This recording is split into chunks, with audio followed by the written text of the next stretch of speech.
Once a giant, always a giant. For me, it's only a giant. What's going on YouTube, Diggy546? The schedule is out. I didn't get to make a video yesterday, but I wanted to run through some quick predictions. This is really early. And this also goes to show you that there's a ton of fake schedules that come out. I saw people a couple of days ago reacting to a schedule that said like leaked on a piece of notebook paper, and it looked sketchy. People were reacting to it, but it was completely different than the real schedule. So the things we already knew were this Cowboys game and this Eagles game on Christmas. We knew about these two. We knew those were set in stone. There was a leak that did come out on Thursday, earlier in the day before the official release, and that was accurate. But the leaks that came out the days before were definitely not that accurate. So let's take a look at this schedule. I'm going to be going in with this tool, and I'm going to be putting W or L, and I'm just going to do a quick run through, man. Like, starting off in Dallas, I hate the fact that we're starting off not in Dallas. We're not in Dallas. At first, I thought it was at Jerry World, but it's not. It's actually a home game, and it kind of makes you think like week one against the Cowboys. Do we really want to go down this lane? Can we win it? Can we lose it? I don't know. This is one of those 50-50 games, and of course, you can't make a real prediction until you actually see what the final 53s look like. But before I even get into Dallas, let me first start off by just kind of examining the schedule, how it looks. Interesting that we play the Jets week 3. It's usually week 3, but it's still interesting. I thought we probably would play them game 1 or something. People wanted this Jets Giants game 1 to be week 1 of the regular season for the 9/11 thing, but that didn't happen. But even still, I thought that this would be week 1 because I didn't think that they would want the Jets and Giants to be showing, their playbooks to each other.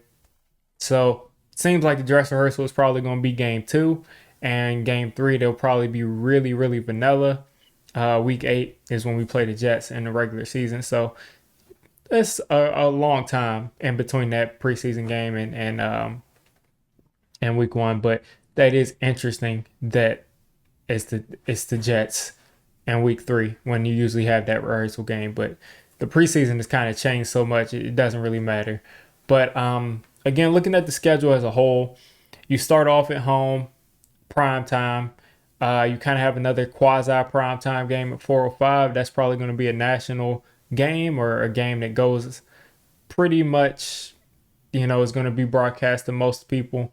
I don't see any labels for America's Game of the Week, but this may be it. But those are usually at 4:25. But anyway, sort of a prime time game at 4:05. Then you play at 8:15. Then you play at 8:15, and we don't have a 1 p.m. game until week 5, which I like to have that 1 p.m. game week 1 or 2 just to settle, get into playing football, get used to everything. Let's not worry about the extra scheduling, but it seems like the NFL is drinking the Kool-Aid, and they've decided to say people want to see the Giants play, so they've got us and a prime time, not prime time, but a game that's going to be definitely broadcast to a lot of people, 4:05, then another prime time, then another prime time. The good thing is we're going to have almost 10 days of rest between Thursday night football and Monday night football, which at least we're not having to go to Seattle. But I'll get into those details a little bit later. But just looking at the times, as I've said, you got 1, 2, 3, 4. You got 4 primetime games in your first 6 games. And then you got 1 4:05 game and 1 p.m. game. So you only have one regular 1 p.m. game in your first 6 weeks. Then you get then you get 2 right after that. So that should be a nice relaxing part of the schedule. And then you have 2 America's Game of the Weeks. Fox, Raiders, Cowboys. You go back to 1, then another primetime game. So It seems like the NFL really loves the Giants this year. They want us to be on TV all the time. Of course, we have not fared that well on primetime games, and it's going to have to change because if we lose all our primetime games, guess what, guys? That is 1, 2, 3, 4, 5. That's 5 losses there. Um, and that's already that. And then, of course, you got the 425 game. So I'm thinking this year, and then, of course, Christmas is probably going to be the only game on, too. So that's 6. So I'm thinking this year, if Daniel Jones can win some of these primetime games, that's going to change the perception of him throughout the league because the reason that people mostly think that Daniel Jones is this horrible player is because every time he's on prime time, he loses. Sometimes it's not his fault, sometimes it is, but every time he's on prime time, he usually is losing. So hopefully that can turn around. But let's do a quick run through here. We're 5 minutes in. So I'm going to go with this highlighter. And we're going to go ahead and give us a win for the Cowboys. Winning in Dallas. I just have us winning that.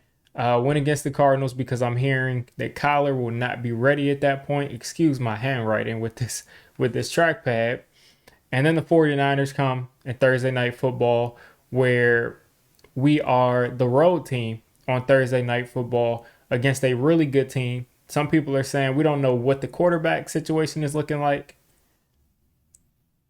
Oops, wait a second.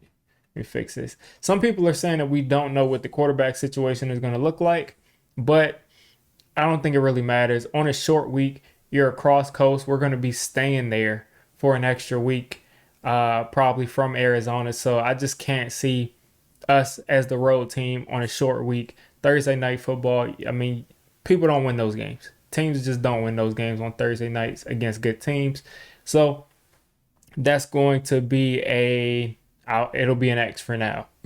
I'll start turning them to L's, but that one will be an X. So then you get 10 days off, and you got Seattle, who I think we owe something to. I think Seattle is a team that we got beat down by, and I think we're going to remember that. And I think Dable's going to have a good plan, and I'm going to give us a W in Seattle. So that's starting us off 3-2. Then we go to Miami, and this is a tough game. Miami's a very, very talented team, but it's a 1 p.m. game. It is a road game, and we're coming back after playing 3 straight games on the West Coast. And you got to think, will the Giants, and this is what I want to include in this schedule breakdown rather than my old ones, is will the Giants stay in Arizona, like go to Arizona, stay in California for this second game on the West Coast, and then also stay in Seattle for these 3 weeks? Like, will that be something that happens? Because if that happens, then yeah, you just spent 3 weeks on the West Coast and you're coming back to the Miami Dolphins after being on the West Coast for 3 weeks. And actually, never mind. Let me fix what I just said. We're not on the West Coast for 3 weeks because this is a home game. So I'll actually give us a win here. If we were 3 weeks on the West Coast, this would be a loss, but I'll give us a win here. And then let me go ahead and switch this over to Red Buffalo. I understand the whole Josh Allen thing, the Brian Dable connection is going to be a huge story. This is a Sunday Night Football game. We all know why. We know this is going to be a crazy hype up game. For now, I'm going to give us a loss here. It's just what I'm thinking right now. I do think the Giants offense has gotten better, but I just don't think our defense is going to be dominant. And I don't think we yet have the sustained firepower to compete. But I do hope that this is a really entertaining game because it will be really kind of embarrassing for Dable to go back to Buffalo and get stomped. That would just be demoralizing. So then we go to Washington, or we come home and Washington comes to visit us. I'm always picking against them. I can never see us losing to Washington. I mean, until we lose, we don't lose. We tied last year, but until we lose, I'm not picking them to lose. So I'm making that a win right there. The Jets, Aaron Rodgers does not scare me. I wouldn't be surprised, and I'm not wishing it on anybody. I wouldn't be surprised if Aaron Rodgers doesn't even play in this game because he's banged up. The guy's getting old. He's not motivated. He's there for the money. He talks about all this going away in the closets and going away in the sheds and taking all types of things to explore whether he wants to play. Listen, he's got $50 million. He's got 50 million reasons why he should want to play. So that's what's going on with Aaron Rodgers. So right now we're sitting at what, 1, 2, 3, 4, 5, 6 and 2 so far. So that's looking pretty good. Some people might not like where we're at so far, but 6-2 is kind of where I'm thinking so far. So then you look at the Raiders. So the Raiders game is going to be tough. You got Jimmy G there, you got Devontae Adams, but they kind of are rebuilding. They're rebuilding, they're retooling. They added in a couple of tight ends to replace Darren Waller. And it's just, what do you think of Jimmy G? Is he going to be healthy? I just can't predict that Jimmy G is going to be healthy. And the Raiders just seem like they're just going through a lot of changes right now. So for now, I'll make that a W, which, I mean, this is a great start. This is a great start. But yeah, we'll probably drop one of these games with the Seahawks or the Dolphins. But I see this as pretty realistic. Maybe even the Jets.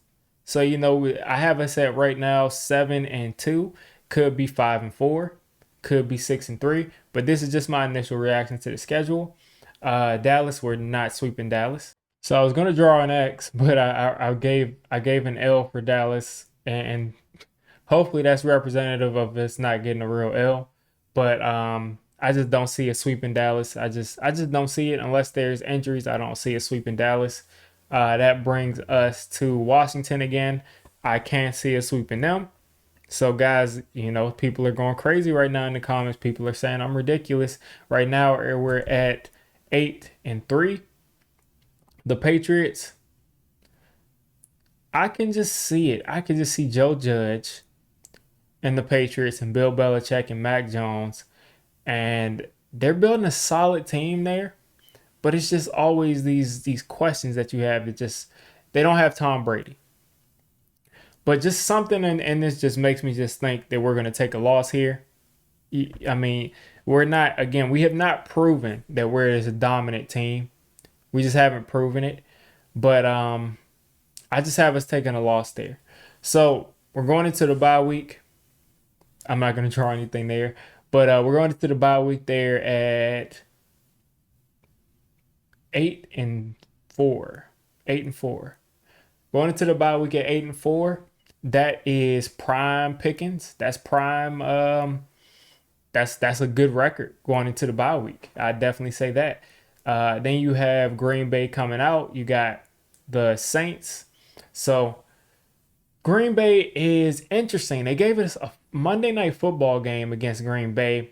They do have Jordan Love out there now. They're moving forward, Jordan Love. They did not do enough, in my opinion, to help out as far as receivers for Jordan Love. I do think that Jordan Love has a bunch of potential, but I think they just have to give him some more weapons. I think at this point, the Giants will be hitting their stride as far as, knowing what they do best. And I just think Jordan Love just needs some more weapons. They gave him a vote of confidence. They gave him a contract, 1-year extension. But I'm just going to go with the W here because I just don't know what his consistent weapons will be. Now, this could very well change, and I think Jordan Love is going to turn into a really good quarterback. But for now, I'm going to have this as a win. So now we have an away game, and it's the Saints, and it's Derek Carr, and a lot of people are counting Derek Carr out. And I'm spoiling it with the color of font that I choose to use, but I have this as an L. Going into New Orleans, going into the Superdome is always difficult. And I think that Derek Carr is going to flourish in that dome. I think he's going to light it up. I think he's going to have a really good season. I think the Saints are a sleeper team. They have a really talented roster. And I think Derek Carr is going to have a resurgence to his career there. So I have us taking a loss there. Just a tough place to win there. So now you got the Eagles. Loss on Christmas. It's the Eagles. I mean, I just don't see it. It'd be the best Christmas present of all time, but I just can't see us doing that. And then you got another loss here. I understand it. They have torn their roster apart. It has been difficult for the Rams. They had a bunch of injuries last year, but I just see them kind of returning back to being a really good team. Sean McVay is too good of a coach for them to just be a horrible team year after year after year. Yeah, they do have to pay the piper. They pushed a lot of contracts back. They did a lot of trades.